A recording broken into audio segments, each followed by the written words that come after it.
guys, Gene here with G Squared Tactical. We got the Diamondback DB9 on the channel today. Now I'm gonna go ahead and say up front, there ain't gonna be a whole lot of shooting with this thing today because it only came with one magazine.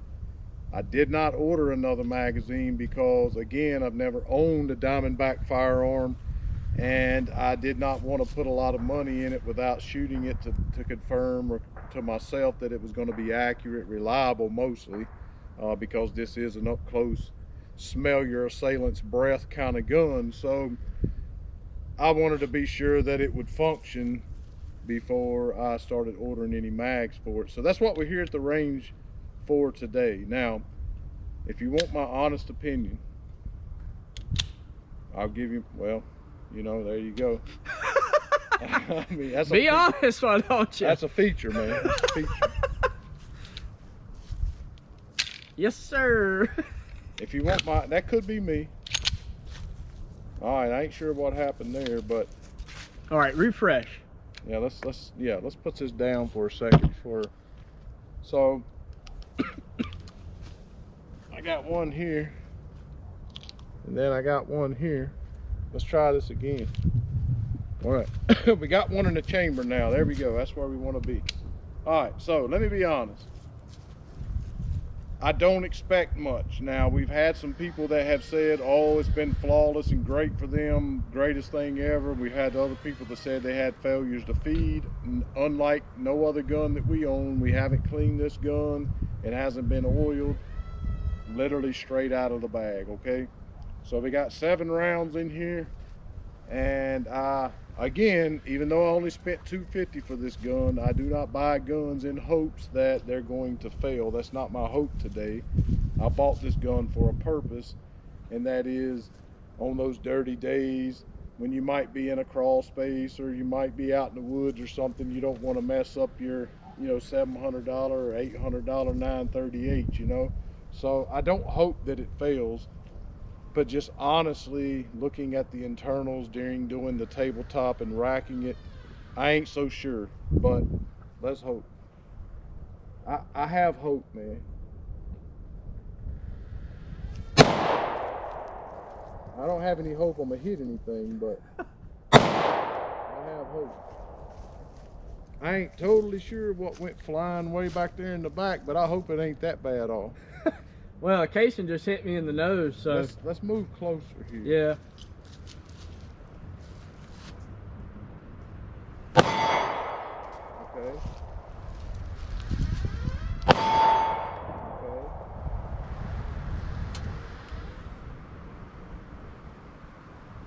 That trigger is atrocious, dude. Really?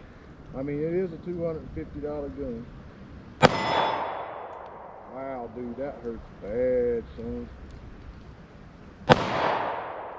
Smells like it's burning. Woo! But it didn't malfunction.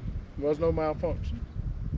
But I'm telling you right now, dude, oh my God, dude, it just jacked our finger up, son. You gonna need a new one of them? Woo! Man, that thing hurts. That thing hurts. I'm gonna let Trey load it back up. Well, I think that because the trigger is so atrocious, which again, it is a $250 gun. Again, it is an up close and personal gun. So I'm gonna let Trey shoot this thing, because if I'm being honest, that hurt a little bit. I ain't even gonna lie. So I'm not even gonna lie, when I was standing over there, I smelled something burning, and it was definitely a plastic. So I don't know what that was, but yeah. So you went for the small target. Man, that's a small little gun. yeah.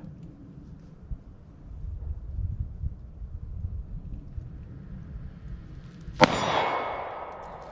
do not like that.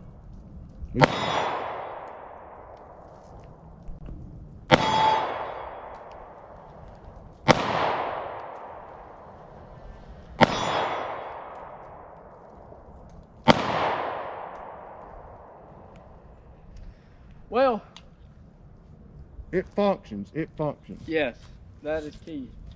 You know, there's going to be a lot of people out there that are big DB9 fans. And Oh, yeah. you know what? I'm going to tell you this. I respect you for that. Not because you like something that I don't like, but because you can see that there is a market for this particular kind of gun. But let's be fair too. I mean, you know, we're over analyzing a trigger. We're over analyzing how it feels and how snappy it is. But, you know, let's be fair. I mean, if you buy this gun, it's not a range toy. Sorry, we had a little hiccup in the camera there, but it's not a range toy. You know, I don't think anybody's going to take it to the range and talk about the blast they had shooting it. I don't think anyone wants the tip of their index finger to be broken. It is extremely snappy, but again, it is functioning. It has went through 2 mags without being cleaned, no oil, and it's done that, you know. And so yes, to be fair, if it does function, if it is reliable, okay, fine. You know, it could be used for an up close and personal gun where accuracy and whether or not it hurts your finger really ain't gonna matter, you know? Yeah, I agree with all of that. I think that too, this gun is very aesthetically appeasing to me. I really like the way that it looks, like the features, the slide serrations, though they really hurt to operate and grab a hold of. I'm just, again, when I say stuff like that, I'm comparing it to other guns, like a CZ, like a Shadow Systems, like other pistols that might be of that same size. And because of that, you can see why we say things, right? I'm not saying that because I'm a wimp or anything of that nature. Like, I'll sit here and rack it all day long if that's what you want, but in comparison, that is very irritating to me to feel that. But again, you got to consider what we're dealing with, and that is, you know, a budget-friendly firearm.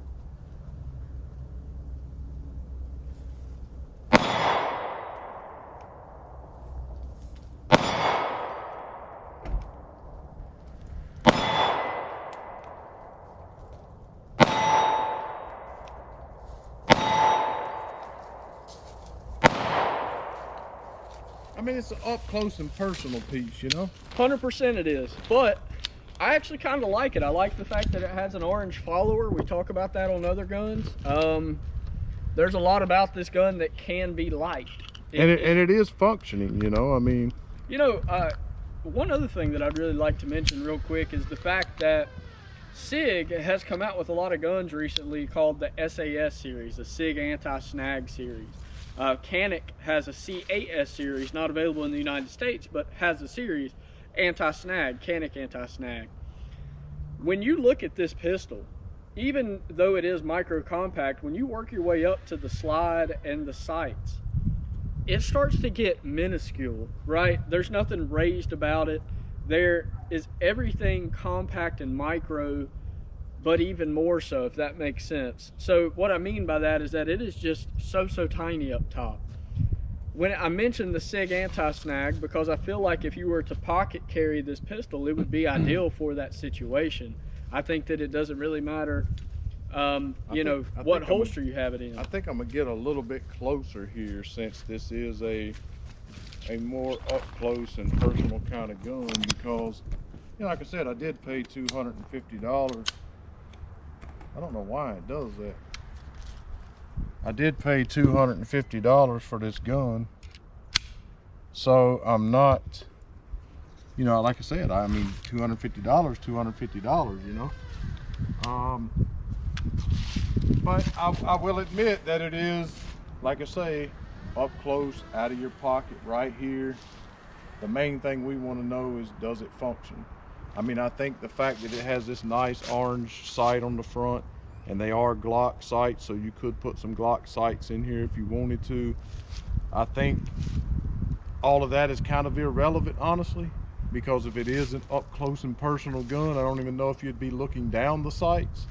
But we've moved in a little bit closer here to, I don't want to get too close because I don't want to catch no shrapnel, but we've moved into about 7 yards here. So because I just want to see, because we've both been shooting really low, I just want to see if we get closer to the target, a more realistic, I guess, real life situation maybe, that maybe if it would be, and I'm gonna put my finger a little further in the trigger guard here because it was bad, dude. That's all I'm saying. Tiffany was not lying when she said this thing was snappy. And she overly talked about it too, so.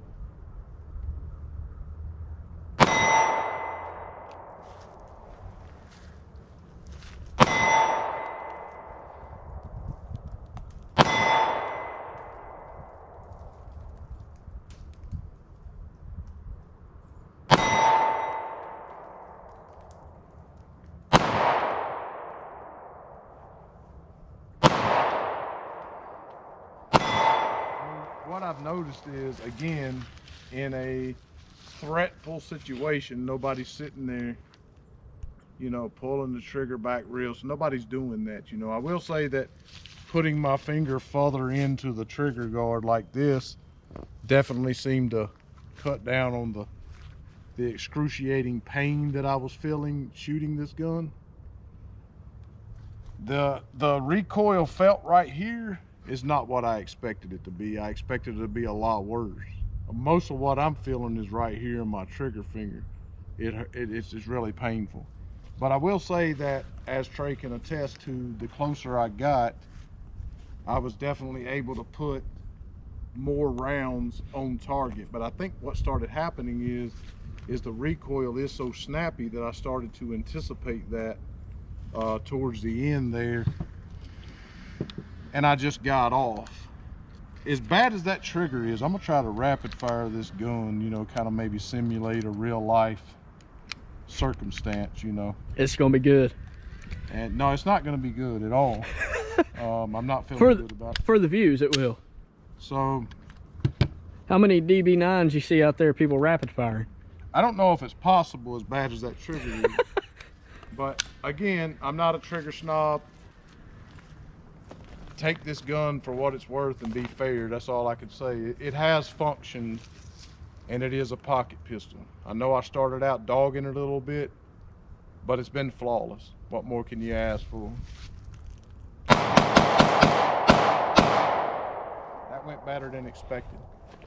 There you have it, folks. The DB9 from Diamondback. It has been flawless for us. It is snappy. Trigger's not great, but if you want to carry it for a pocket pistol, I think it'll do you just fine. Thanks for watching. Hit the thumbs up. Make sure you subscribe. God bless.